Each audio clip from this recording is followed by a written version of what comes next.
እግዚአብሔር ባንክ ቤት የት ያለ ይመስላችኋል? እግዚአብሔር ባንክ ቤት የድሆች ሆድ ነው። እግዚአብሔር መባችንን የሚቀበለው በምስኪኖች በድሆች አንደበትና አፍ። ተፈጥሮን እኮ ካያችሁ በማካፈል ስርዓት ውስጥ እኮ ነው ያሉት።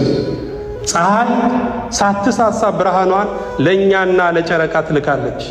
ወንዞችም ሳይሳሱ ወደ ውቅያኖስ ይፈሳሉ። ብርቱካን እኮ ብርቱካንን በልቶት አያውቅም። ሙዝ ሙዝን በልቶት አያውቅም። ለሌላ ነው። ላምም ለማትጠጣው ወተት ስትታለብ ትውላለች። ከታለበችው ወተት ግን አንድ ብርጭቆ አትጠጣም። በሬም ሌላውን ለማኖር ይነዳል፣ ይታረዳል። ፍጥረት ካያችሁ በመስጠት በማካፈል ስርዓት ውስጥ ነው ያሉት። የሰው ልጅ ብቻ ግን በራስ ወዳድነት፣ በራስ ተኮር፣ በስስት ይኖራል።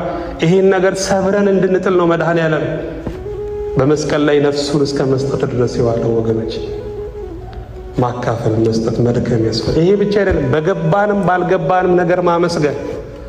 አጥር ሲነቀነቅ ማመስገን ከባድ ነው አይደል?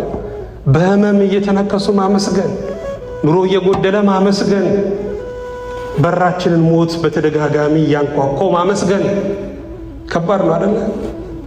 ግን የገጠመን ነገር ሁኔታ ነው። ማግኘት ማጣት ሁኔታ ነው። መውደቅ መነሳት ሁኔታ ነው። መታሰር መፈታት ሁኔታ ነው። እግዚአብሔር ግን ከሁኔታ በላይ የሆነ አምላክ ነው። ስለዚህ ማመስገን ያስፈልጋል። የምታመልኩት አምላክ ስራ ትክክል ነው ስትሉት ደስ የሚለው አምላክ